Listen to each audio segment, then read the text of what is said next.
Langit Malam FM. Assalamualaikum warahmatullahi wabarakatuh. Selamat datang di Langit Malam FM, tempat kisah-kisah kelam dan penuh misteri kita dengarkan bersama.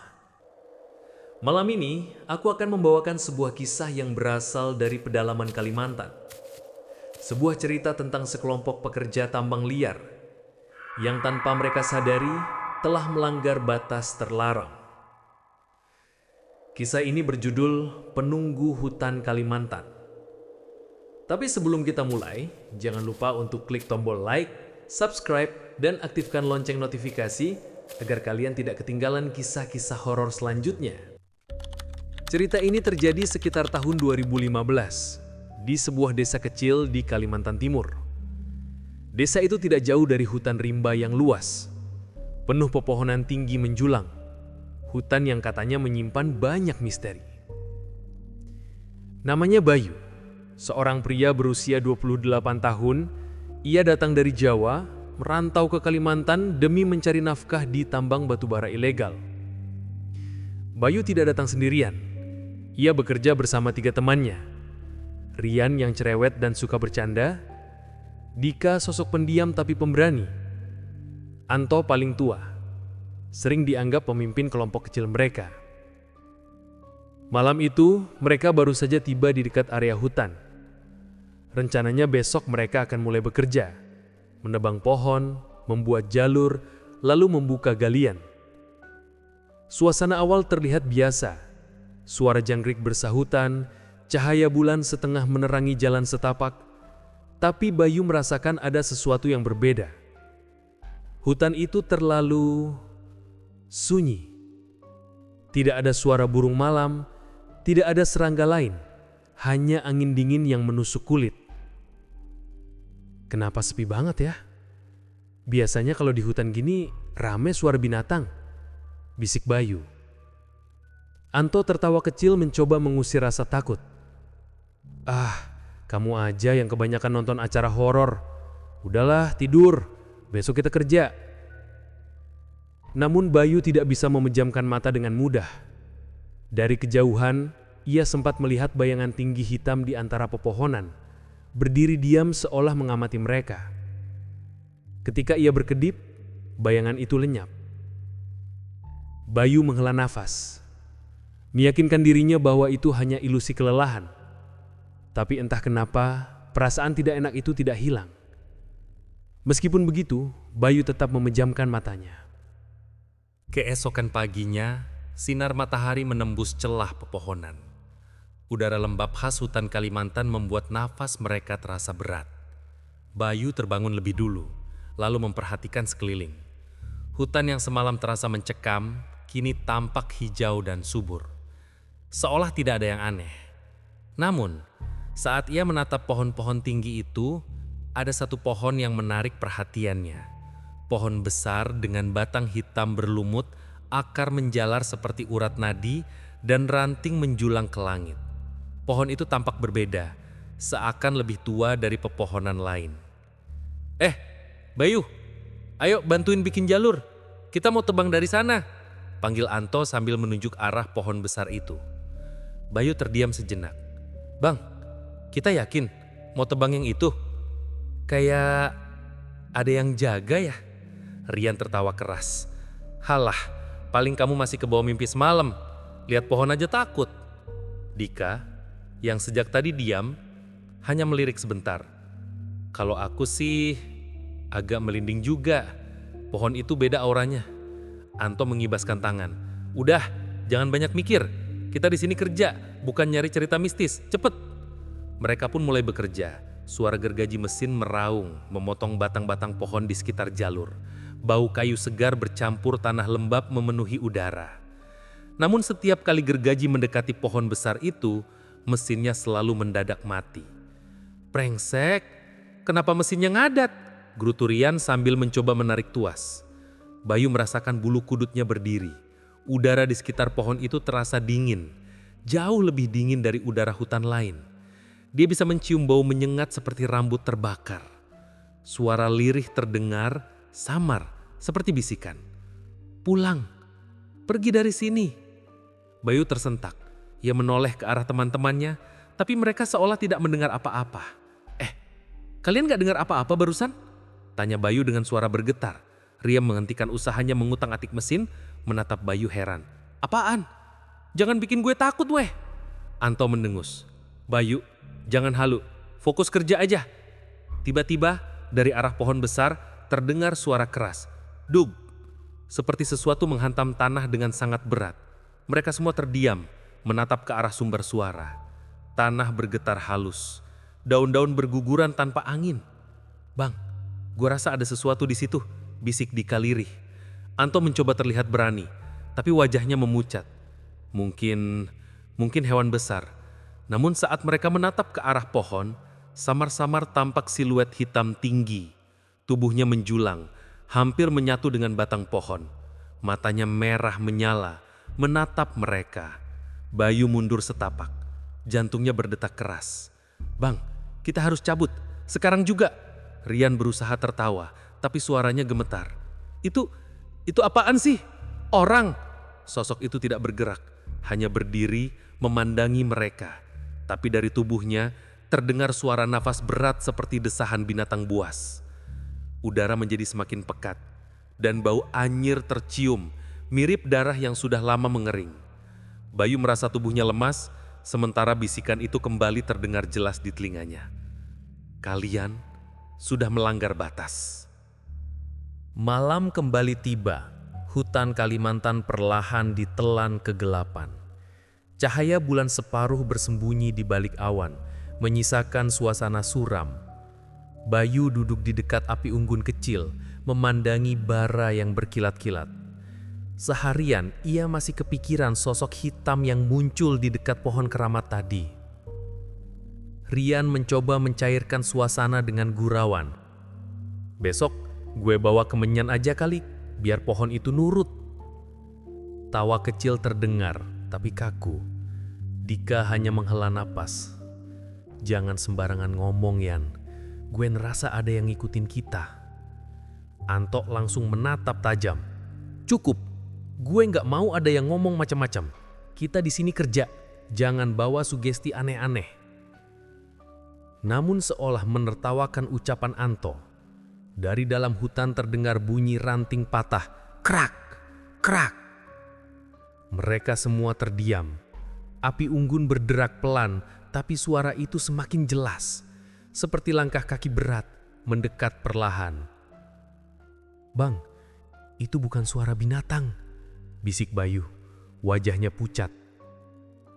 Rian menelan ludah. Mungkin babi hutan. Dika menggeleng pelan.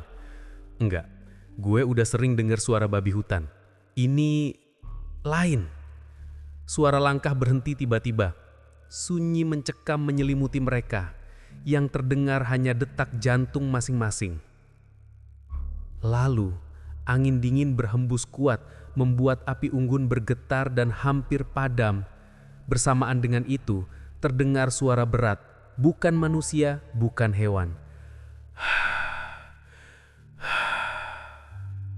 Seperti tarikan napas panjang tepat di belakang mereka. Bayu refleks menoleh. Tidak ada apa-apa, hanya gelap pekat. Tapi bulu kuduknya berdiri. Bang, gue yakin ada yang ngeliatin kita, katanya hampir berbisik. Anto berusaha menenangkan diri, meski wajahnya tak lagi setegar tadi. Udah, kita kumpul aja dekat api, jangan ada yang jauh.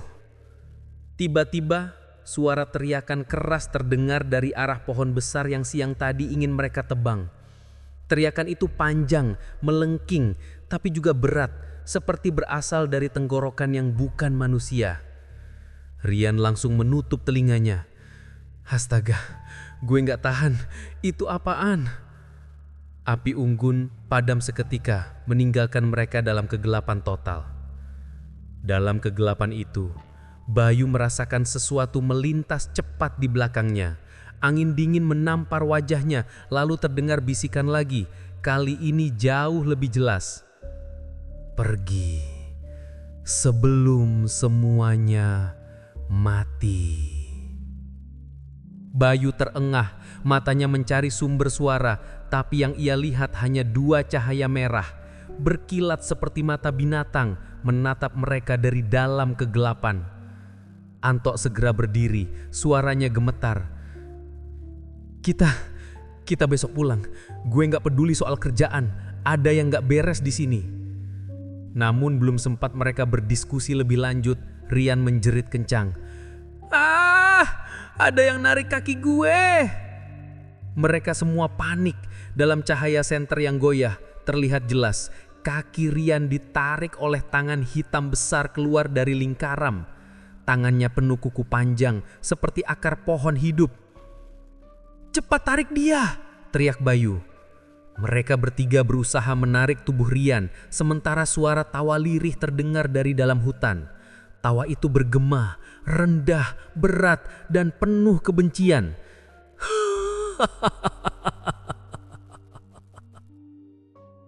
Rian akhirnya berhasil ditarik kembali ke dekat api unggun yang hampir padam.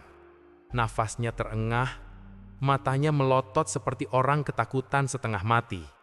"Kaki gue, panas banget!" teriaknya sambil menggeliat kesakitan. Bayu menyorotkan senter ke kakinya. Kulit bagian betis Rian tampak membiru, seperti terbakar dari dalam. Ada bekas panjang seperti cakar hitam yang merambat ke atas. "Ya Allah, ini parah banget!" desis Bayu. Anto langsung berjongkok, wajahnya panik. "Kita harus keluar dari sini sekarang juga. Besok pagi kita langsung balik." Namun, sebelum ada yang sempat menenangkan, tubuh Rian mendadak kaku. Matanya terbelalak, putih semua tanpa bola mata. Mulutnya terbuka, mengeluarkan suara rendah dan berat. Suara yang jelas bukan miliknya. "Kalian berani sentuh tanah ini." Suara itu bergema, membuat dada Bayu terasa sesak. Dika langsung mundur, wajahnya pucat pasi. Itu bukan Rian lagi, Bang." Rian, atau entitas yang menguasai tubuhnya, tiba-tiba tertawa keras. Tawa itu menggetarkan udara seperti gaung dari dalam gua. "Pohon itu, darahnya masih mengalir. Kalian ganggu tempatku." Bayu menatap Anto dengan panik. "Bang, dia kesurupan. Kita harus lakuin sesuatu." Anto menggenggam bahu Rian, mencoba menyadarkannya. "Yan, sadar! Istighfar, Yan!" Tapi tangan Rian tiba-tiba mencengkram leher Anto dengan kekuatan yang tidak manusiawi. Anto terbatuk, wajahnya memerah. "Lepasin! Yan!" Dika segera menarik tangan Rian dengan sekuat tenaga, tapi cengkraman itu tak goyah. Wajah Rian tetap kosong, matanya putih menyala samar. Bayu kalut, lalu spontan membaca doa pendek yang diingatnya sejak kecil. Suaranya bergetar, tapi penuh ketakutan.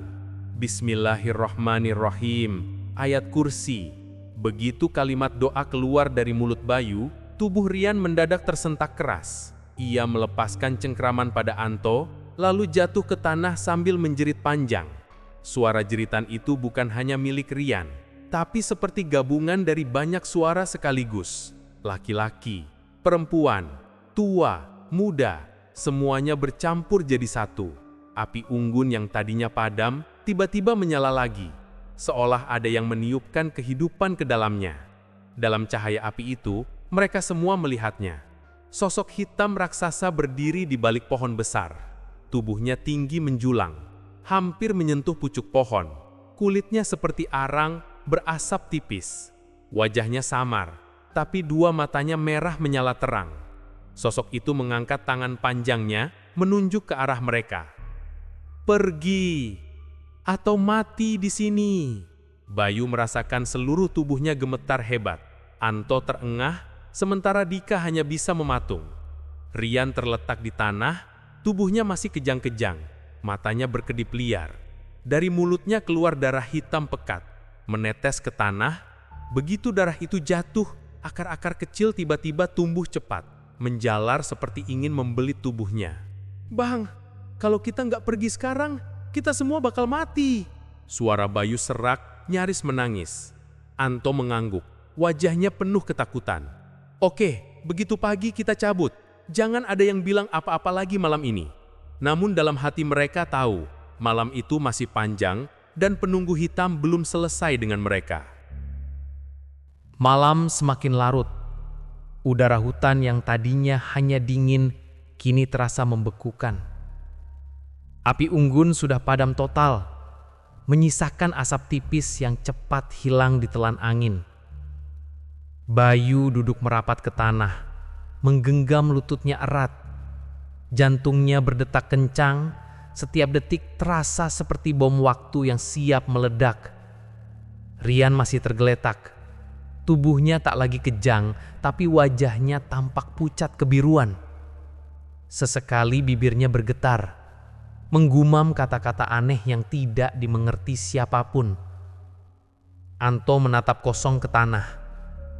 Kalau kayak gini terus, kita nggak bakal selamat sampai pagi. Suaranya parau, hampir berbisik. Tiba-tiba dari arah hutan terdengar suara langkah berat. Dum, dum, dum. Tanah bergetar ringan setiap kali suara itu muncul. Dika refleks menyalakan senter, mengarahkannya ke pepohonan. Cahaya bergetar, dan di sana, antara batang pohon, tampak sekilas sosok hitam tinggi berjalan perlahan, kepalanya hampir menyentuh dahan-dahan atas. Matanya menyala merah, menembus cahaya senter, seolah marah karena keberanian mereka menatap balik. Bayu meraih lengan Anto. "Bang, kita harus pergi sekarang, gak bisa nunggu pagi." Anto menggeleng keras. "Kalau kita masuk hutan dalam keadaan gelap, sama aja bunuh diri. Kita harus bertahan di sini." Suara berat itu makin dekat. Daun-daun bergetar, ranting-ranting patah, seolah ada sesuatu yang sangat besar mendekat. Rian tiba-tiba duduk tegak. Matanya kembali putih, mulutnya terbuka lebar. Dari tenggorokannya keluar suara yang membuat darah mereka membeku. "Satu harus tinggal. Satu harus jadi milikku." Bayu terpaku. Apa maksudnya? Rian menoleh ke arah mereka, tersenyum dengan wajah kosong. Senyuman itu bukan miliknya, terlalu lebar, terlalu menyeramkan. "Kalau kalian mau pergi, tinggalkan satu di sini." Dika gemetar. "Astaga, dia minta tumbal." Hening. Tidak ada yang berani bicara. Anto menunduk, keringat dingin mengalir di wajahnya. Bayu menatap teman-temannya, hatinya bergejolak. "Gila, kita nggak bisa ninggalin siapapun, kita harus bareng-bareng keluar," teriak Bayu. Namun sebelum kata-katanya selesai, angin kencang bertiup. Tanah bergetar, dan tiba-tiba batang pohon besar di dekat mereka retak, patah sebagian, menimpa tanah dengan suara menggelegar. Dari balik debu dan ranting, sosok penunggu hitam muncul jelas. Tubuhnya menjulang, lebih tinggi dari yang mereka lihat sebelumnya. Tangannya panjang, seperti cabang pohon. Kukunya runcing, wajahnya samar, tapi matanya menyala membakar. Sosok itu membuka mulut besar, suara menggelegar keluar. "Satu, untukku." Bayu hampir pingsan karena takut. Anto berdiri gemetar, mencoba melindungi yang lain. Tapi tiba-tiba, Dika terseret ke belakang oleh sesuatu yang tak terlihat. Ia menjerit sekuat tenaga. "Tolong, Bayu, Bang Anto, tolong!" Bayu dan Anto berlari mencoba menariknya, tapi tubuh Dika seperti diseret akar-akar hitam yang muncul dari tanah. Ranting-ranting berjatuhan, tanah merekah. Dalam cahaya bulan pucat, terlihat jelas tangan besar hitam muncul dari tanah, membelit tubuh Dika. Jeritannya memecah malam. "Ampun, ampun, jangan bawa gue!"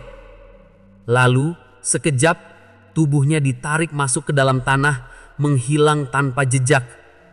Bayu terdiam, terengah, matanya tak percaya. Dika hilang begitu saja. Rian tertawa dengan suara parau, matanya masih putih. Tumbal sudah dipilih. Kalian boleh pergi, kalau bisa. Bayu merasa lututnya lemas. Malam itu mereka sadar mereka tidak hanya bertarung melawan rasa takut, tapi juga melawan sesuatu yang haus akan jiwa. Setelah Dika lenyap di telan tanah, hanya suara napas tersengal Bayu dan Anto yang tersisa. Api unggun mati total. Hutan tenggelam dalam gelap. Bayu masih gemetar. Ia meraih bahu Anto, matanya basah. "Bang, kita harus keluar, sekarang juga. Gue nggak peduli gelap, gue nggak mau mati di sini." Anto menatap kosong ke tanah. Wajahnya seperti kehilangan jiwa. Tapi akhirnya ia mengangguk lemah. "Yah, kita harus pergi." Mereka berdua memapah Rian, yang tubuhnya lemah tapi masih menggumam kata-kata aneh. Nafasnya berat, seolah ada sesuatu yang terus menghuni dirinya. Dengan cahaya senter redup, mereka berjalan terseok-seok menembus hutan. Setiap langkah terasa berat, seolah tanah menolak melepaskan mereka. Angin dingin terus berhembus, membawa bisikan yang membuat bulu kuduk berdiri. "Kalian tidak bisa lari. Hutan ini milikku." Bayu menutup telinganya rapat, berusaha tidak mendengarkannya. Ia hanya fokus pada satu hal, keluar dari kegelapan ini. Setelah entah berapa lama berjalan, mereka akhirnya melihat cahaya samar di kejauhan. Cahaya lampu minyak dari gubuk seorang warga. Harapan mulai muncul di wajah Bayu. Namun tepat saat mereka hampir keluar dari batas hutan, suara berat itu kembali terdengar, mengguncangkan udara. "Kalian boleh pergi, tapi dia tetap milikku." Tiba-tiba, tubuh Rian terhenti. Matanya kembali melotot putih, dan dari mulutnya keluar tawa keras. Ia terlepas dari genggaman Bayu dan Anto, lalu tubuhnya terseret mundur ke dalam kegelapan hutan, meski ia tidak lagi berteriak meminta tolong. Bayu menjerit, "Rian, jangan!" Ia ingin berlari mengejar, tapi Anto menahannya. "Jangan Yuh, itu udah bukan dia lagi." Dengan air mata yang jatuh, Bayu akhirnya mengikuti Anto keluar dari hutan. Begitu melewati batas pepohonan, suasana mendadak berubah. Udara lebih hangat, suara jangkrik kembali terdengar seolah tidak ada yang pernah terjadi. Mereka jatuh tersungkur di tanah terbuka, terengah-engah. Anto menatap langit dengan mata kosong. Dua teman kita hilang, dan gue yakin mereka nggak akan pernah kembali. Bayu menunduk, suaranya bergetar. "Bang, kita harus cerita sama orang-orang. Hutan itu nggak boleh ada yang ganggu lagi." Namun jauh di dalam hatinya, Bayu tahu siapapun yang tamak dan berani melanggar batas akan tetap dipanggil oleh penunggu hitam. Hingga hari ini, warga setempat masih percaya bahwa hutan Kalimantan memiliki wilayah terlarang yang tidak boleh disentuh. Konon, pohon keramat tempat penunggu hitam menampakkan diri masih berdiri kokoh. Mereka yang berani menebang atau membuka lahan di sana akan tidak pernah pulang dengan selamat. Apakah cerita ini hanya sekedar mitos atau memang benar ada sosok yang menjaga hutan dengan darah dan nyawa manusia? Hanya hutan itu yang tahu jawabannya. Musik out mengalun pelan, suara serulin bercampur gema angin. Lalu, bagaimana menurut kalian? Apakah penunggu hitam itu benar-benar ada atau hanya bagian dari legenda hutan Kalimantan? Tuliskan pendapat kalian di kolom komentar. Dan jangan lupa untuk like, share, dan subscribe channel ini agar kalian tidak ketinggalan kisah-kisah horor berikutnya. Sampai jumpa di cerita malam berikutnya. Assalamualaikum warahmatullahi wabarakatuh.